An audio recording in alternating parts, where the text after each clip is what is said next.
India, and he started this idea of making a vehicle for India. So this is kind of a four-wheeler, two-seater. It's called Robin, electrical vehicle, and probably the time is right for those things. No, we've had certain experiments like this earlier, but this is the right time for the right product. And there are all kinds of issues that come up into design of the product, and then there are any kind of policy interventions to support such a product. So we'll see some of that in Pranav's talk today. So we'll be talking on solving traffic congestion in Indian cities. Welcome.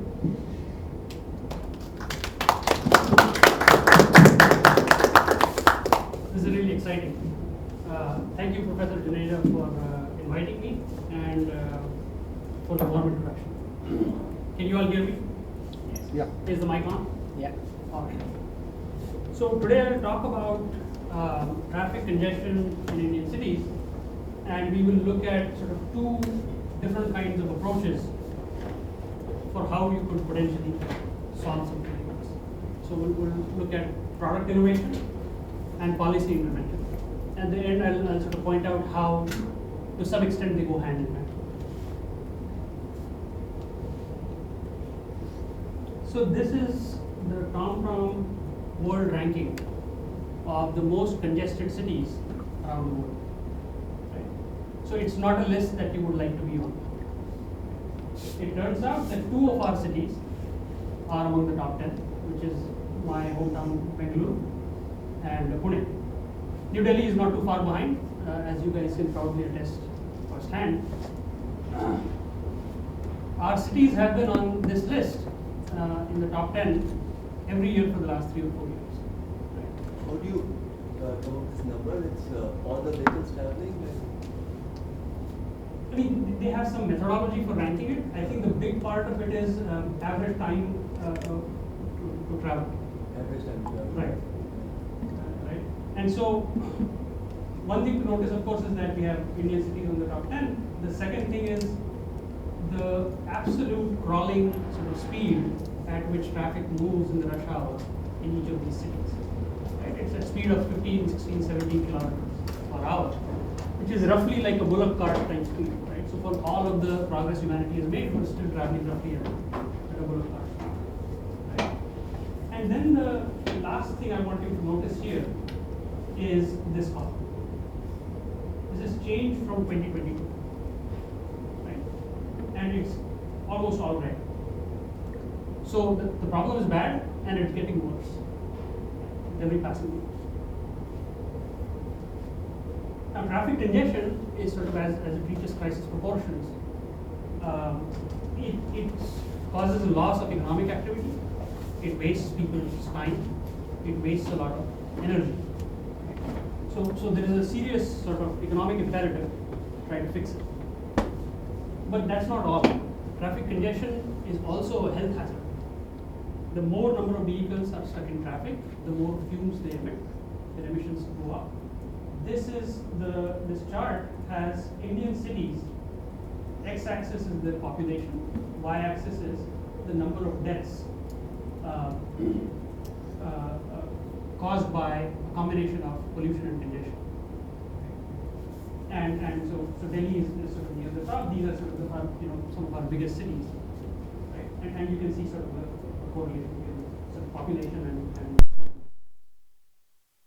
so, in addition to economic hazard, traffic congestion has a serious health. And so let's talk about how we got here.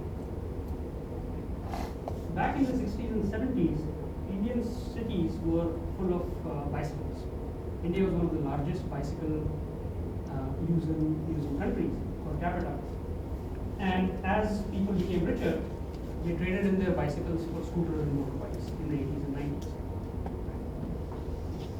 And now increasingly, people are trading those two-wheelers for cars. And the cars are themselves becoming bigger and bigger. But the roads can't keep getting wider forever.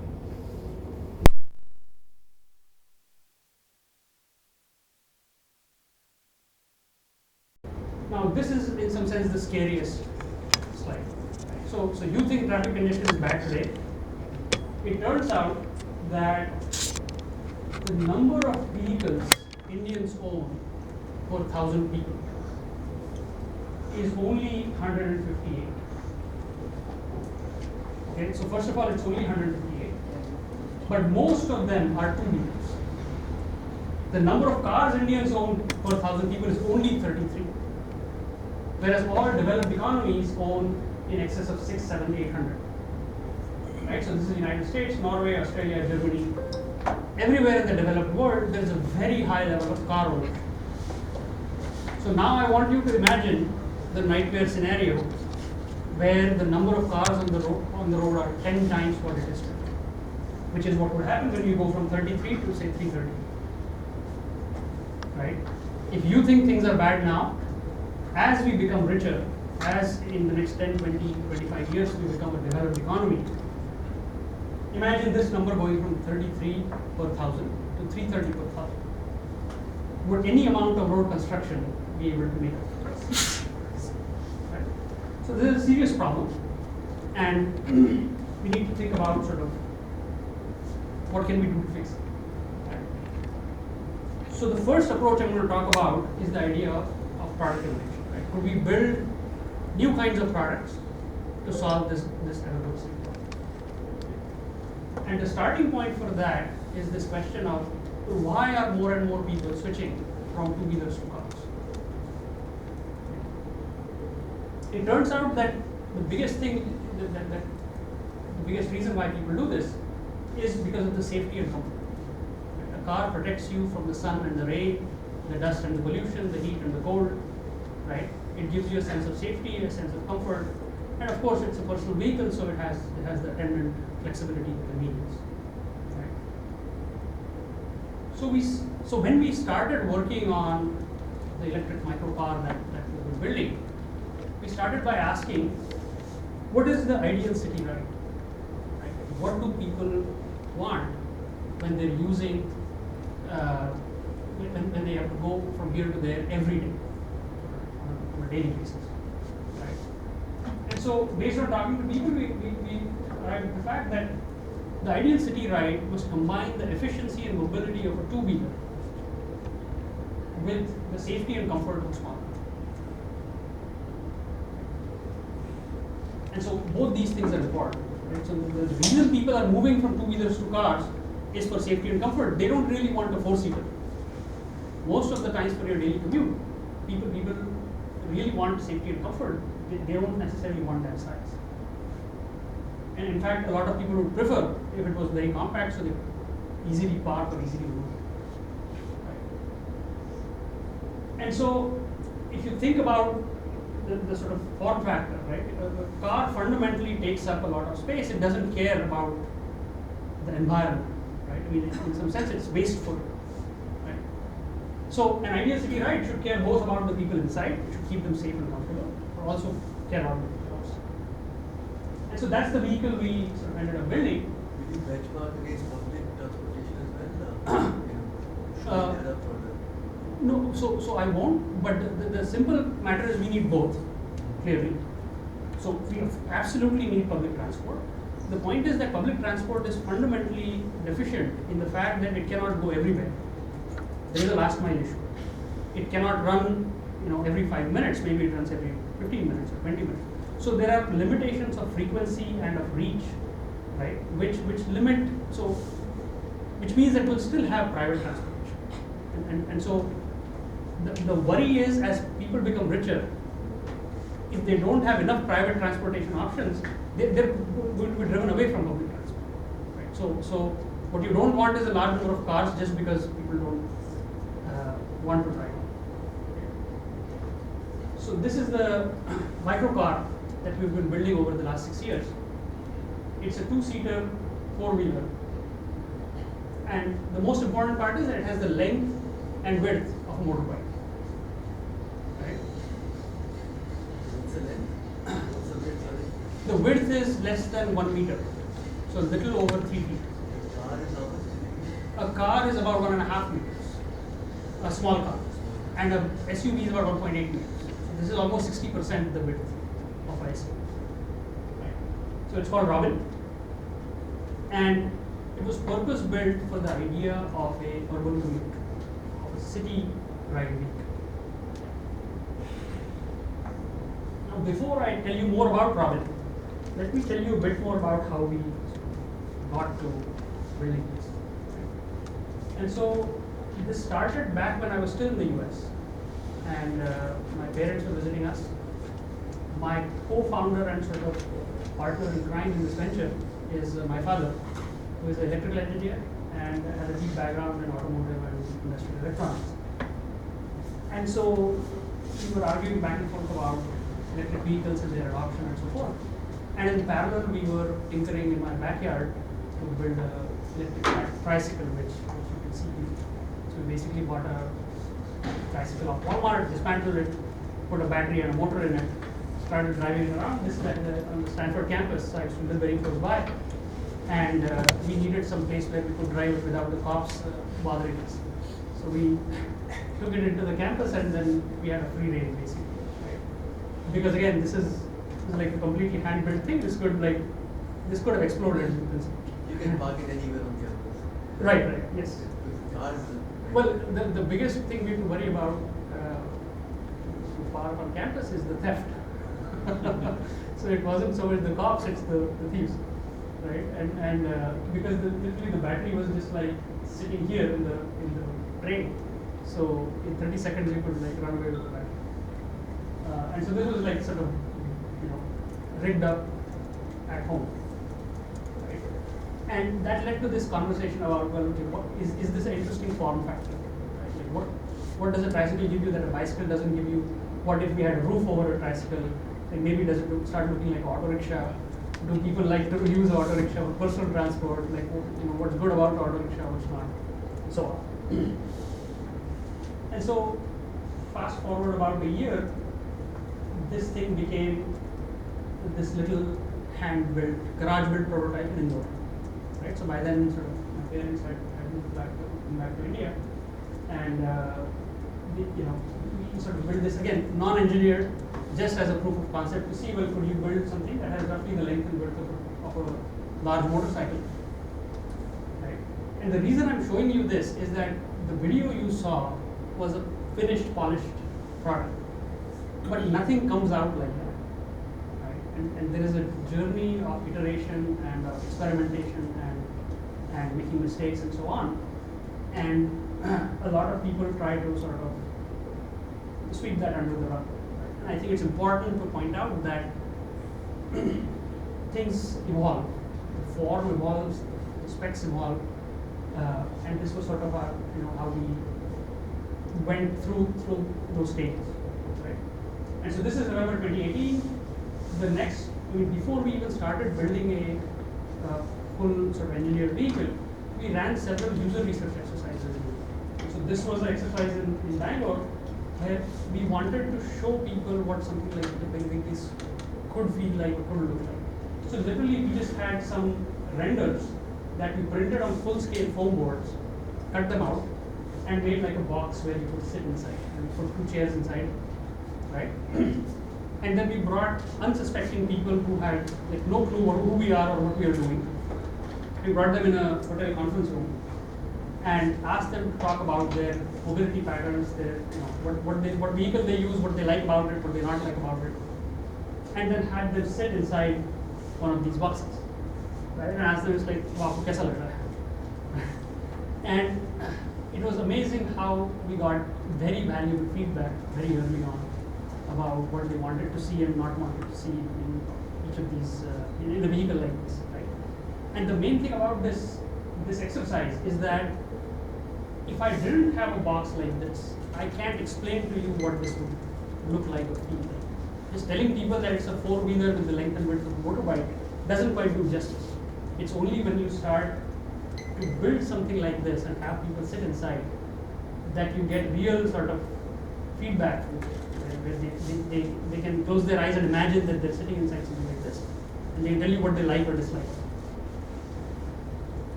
And then that led to our what we call as alpha protos back in March of 2021. And this begins to look like something like polished. This was still quite crude, but this is your sort of journey from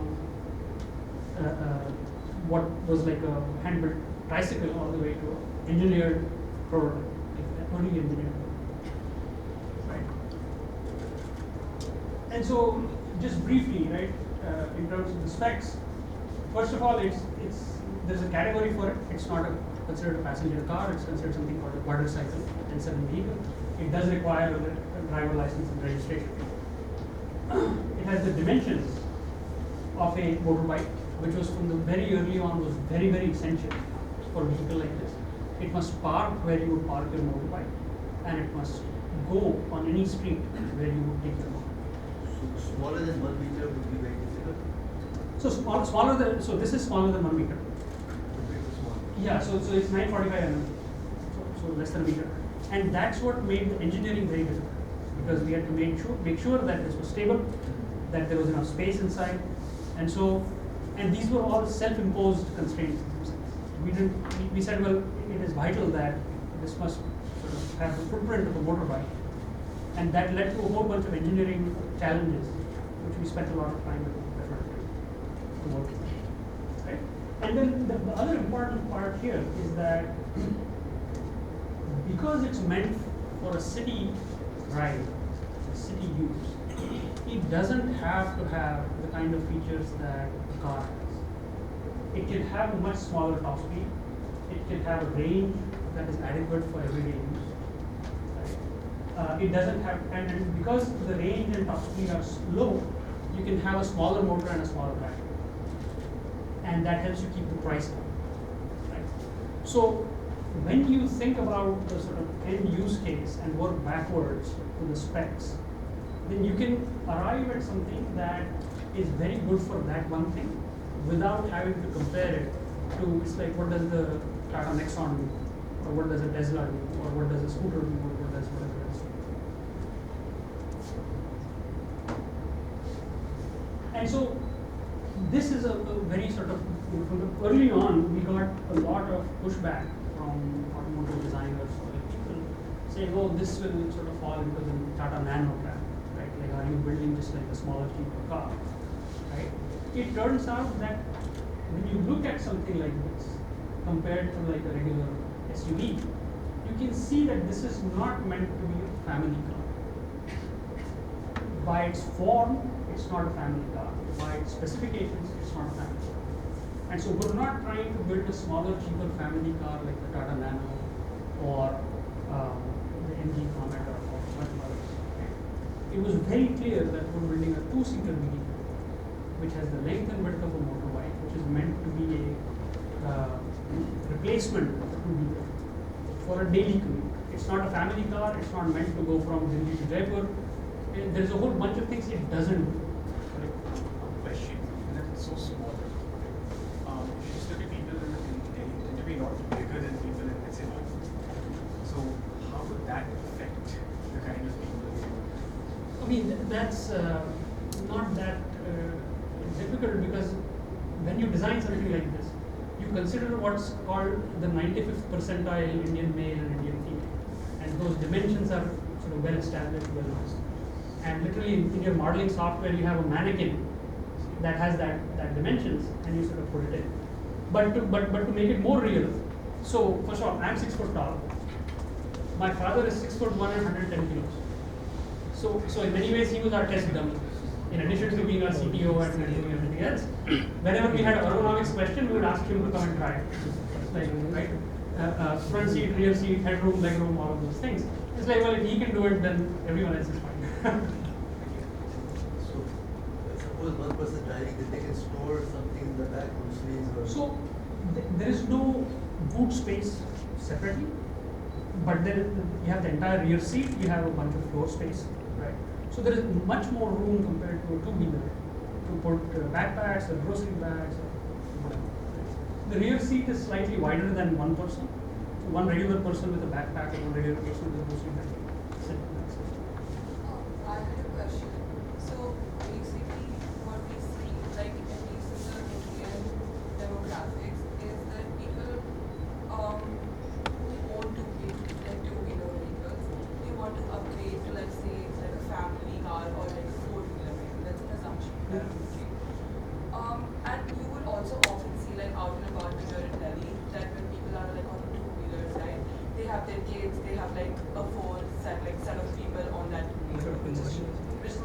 that's what they do.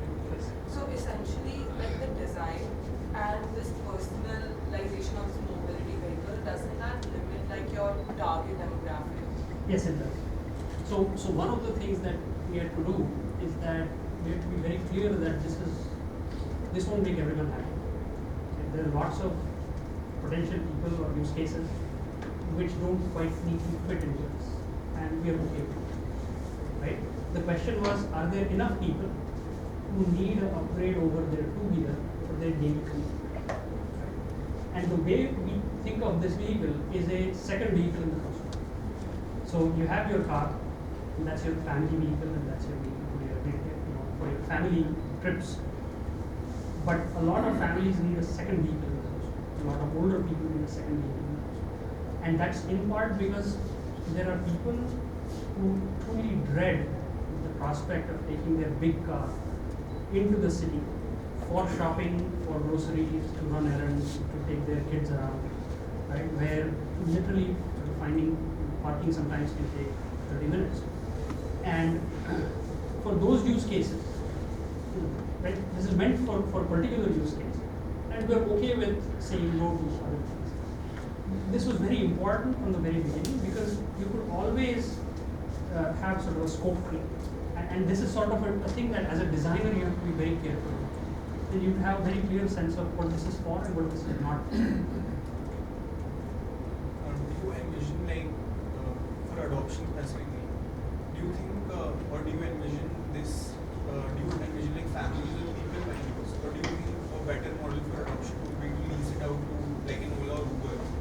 Because in Ola and Uber, I assume more people are using just for like single person transport. So it's the driver and it's one person going end to end. Presumably a much better option for the driver as well because lower cost than buying a sedan or whatever car. So how do you think about that? That's a great idea, and that's a use case that we're exploring. There is the Rapido type use case, Ola. So those are definitely there. A large fraction of all ride-hailing rides are single-passenger rides, and many of them can be accommodated with this. And that's eminently worth pursuing. My sense is that it will still end up being a much smaller market than the owned mobility market. Right? So think of it as, in India they sell 18 million two-wheelers a year. 18 million. So about 12 million motorbikes and about 6 million scooters. Right? And if you think of this as an upgrade on a two-wheeler, then even a small fraction of that market is quite large. My question was, like we saw with the Tata Nano, a lot of the reason why it failed was, like a big reason why it failed was because people saw it as a status symbol and they want to buy it. So how would you approach marketing this car like, so that it doesn't end up like the Nano? Sure. And so in some sense this is that slide, right? Precisely, is that the Tata Nano was conceived and marketed and sort of designed as sort of a cheaper, smaller family, right? And it was put as a contrast to other hatchbacks, and said, okay, like if you can't afford this, you should buy this. Right? Our vehicle is not meant to be a family car in the first place, and therefore the reason I have this slide is to say that these were meant to be a complement to this, not a substitute. Right? You have your vehicle. I have nothing against SUVs. The question is the SUV the best thing to use for your everyday commute? And most of the times you're driving home, right? And most of the times you're only doing 10, 15, 20 kilometers during the day. Now the question is, who are our customers, right? And it turns out that over talking to potential customers over the last 4, 5, 6 years, we found out that there's a set of people who value safety and comfort, and that includes women who go to work every day and who sometimes have to wrap their faces in cloth and have to worry about safety coming back late at night, or have to worry about potholes or stability or other things. Any pollution advantage? Any pollution advantage of two-wheelers? Yes, absolutely, right? Because you can roll up the windows, turn on the AC, and you have sort of that isolation from dust pollution. So, and that's partly the reason why a lot of young families, for example, who are worried about either pollution or safety of their kids, they prefer this. You don't think of people from bicycle upgrading to this? I think they're going to go to two-wheelers first. Probably. In any case, this is really meant as a sort of city vehicle. There aren't frankly that many bicycle riders left in the city, of course. In the 1990s, we had done this study. 60% of vehicles in Delhi were bicycles. Correct. People coming from Faridabad to the main cities. Still might be quite significant. I mean, it has dropped a lot. Probably still is there are 20%, but it's almost certainly not more than 50%.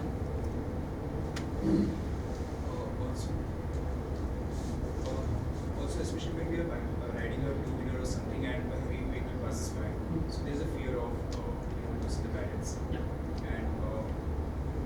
And that's why people prefer a car or something, because that feels there is a sense of security. Right. So does this also I mean, is the experience safer? The experience when you're sitting inside is no different from sitting in any other small car. Right? This is not meant to go on highways. This is not meant to go at 70, 80, 90 kilometers per hour. And so, on the highway, I can imagine that this is less safe. Right? It's not designed for it. It's not even allowed. Right? Its top speed is limited to 60 miles. But this has passed 7 extra safety tests that no two-wheeler or three-wheeler has passed, including a full frontal crash test. Right? As far as I know, this is the most compact vehicle ever that has passed a frontal crash. And that makes it far safer than any two-wheeler or three-wheeler, at least in city driving.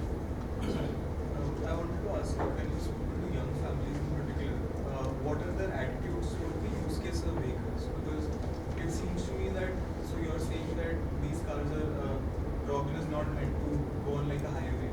But it seems to me that young families are going to do like a long distance travel once in a while to visit like grandparents or whatever. Or multi-purpose in the sense that it's going to be more than a 10-15 kilometer ride. So just want to ask, like, what sort of use case are you seeing from families and what are their attitudes towards something like this? No, absolutely. And so that's why they have their family car. So this is not the first car they want or will have. Right? A lot of these people who come for test drives, they often come in a Tata Nexon. So then what is the motivation for buying if they already have it? Oh, it's very simple. It's often a two-income household. Both the spouses have to go to work. So they need 2 vehicles anyway. And the second vehicle right now is either a two-wheeler or an old small car which they are looking to substitute with something else, right? So it's very clear that they often have a two-vehicle need. One of them has to be a big family car, which for all of the reasons you mentioned. And then they need a second vehicle, which is often for one of the spouses to go to work or for running, ferrying the kids around or to run errands.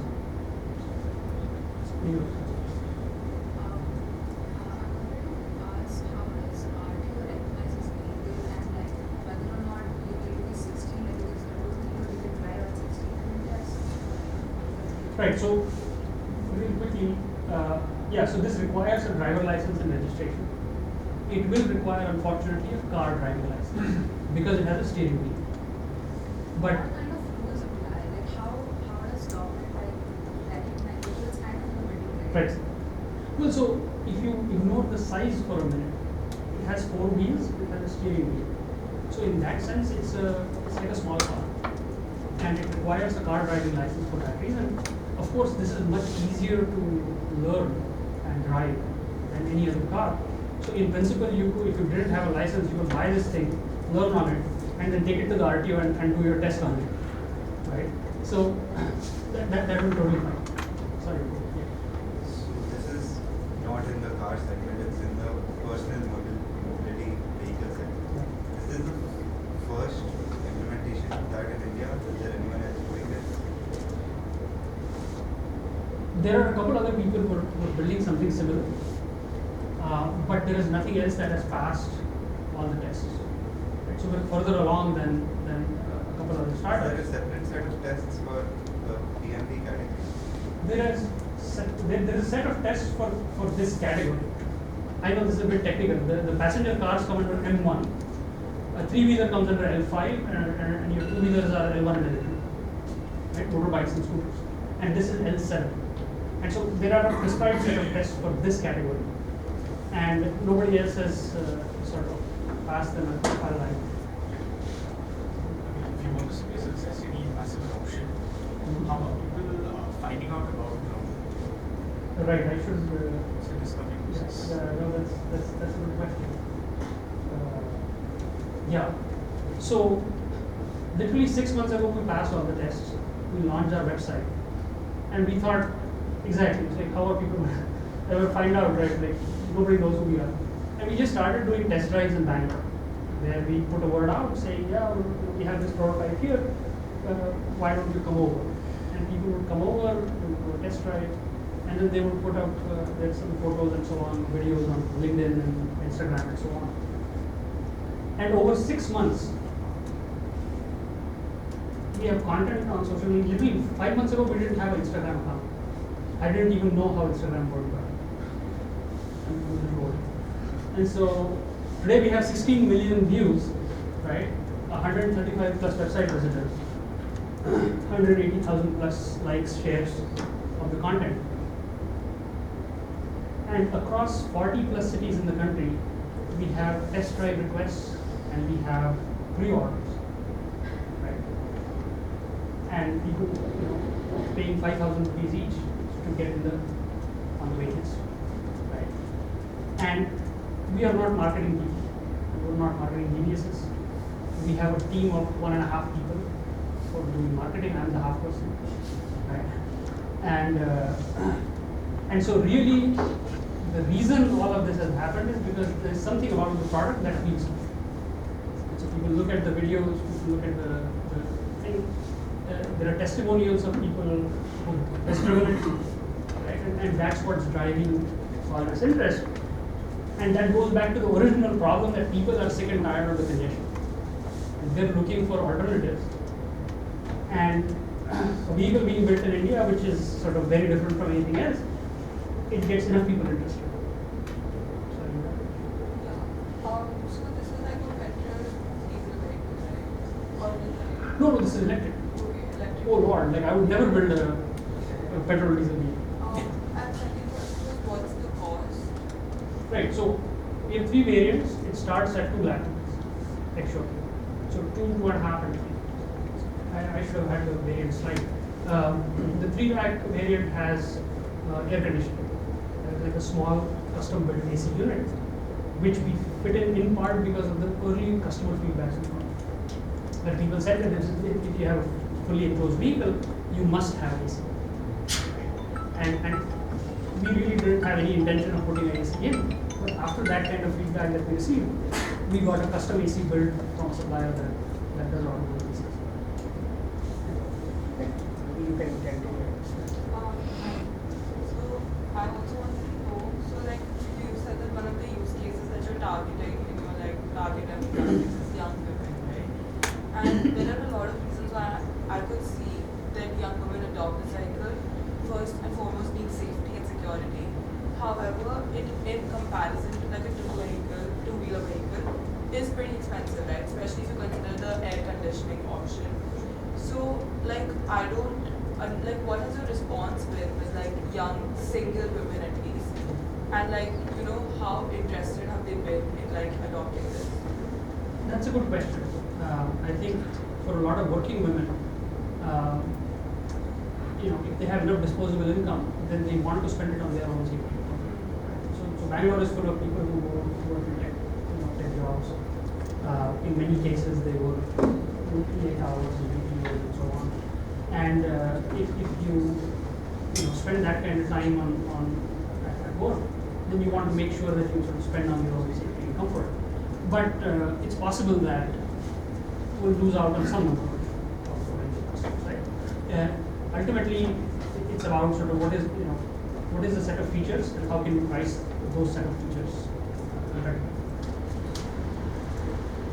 Just like another question similar to this. So essentially, like you have 3 variants that you're offering, right? And you have taken a lot of customer feedback and like added electrical vehicles, etc. I just had a question. Like since your use case is also pretty limited demographic that you're targeting is very limited. Like, how do you envision scaling up something like this? Well, the potential market is small. Yeah. It's not that small. So again, as a point of comparison, the number of two-wheelers sold in India is 18 million. Number of cars sold in India is 4.5 million. We think there's a market for 1 billion of these. Right? Now, million is not big, but it's not like a golf cart size market, right? I mean, we maybe sell 10,000 golf carts a year. This is much bigger. This is much bigger than the auto rickshaw market. This is much bigger than many of those markets. And that's entirely so you have to account for these two things. One is that this is an upgrade over a two-wheeler, and there are 18 million two-wheelers being sold.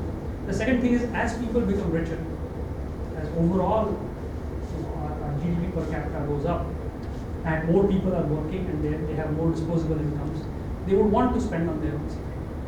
So the market today might be slightly smaller, but the rate of growth of this market over the next 15-20 years, one simple observation is that there is no developed economy in the world that has a large number of two-wheelers in the world. Right? As people become rich enough, when they get to $30,000–40,000 a year per capita in GDP, you don't have two-wheelers at all. Now the question is, what kind of four-wheelers are we going to have? Are we going to have just a large, like, are we going to have 300 cars per 1,000 people? Or can we come up with new form factors that are well suited for our conditions and drive adoption? So you are. Yeah, I was very surprised in 2006 when I saw Mahindra Reva in Bangalore.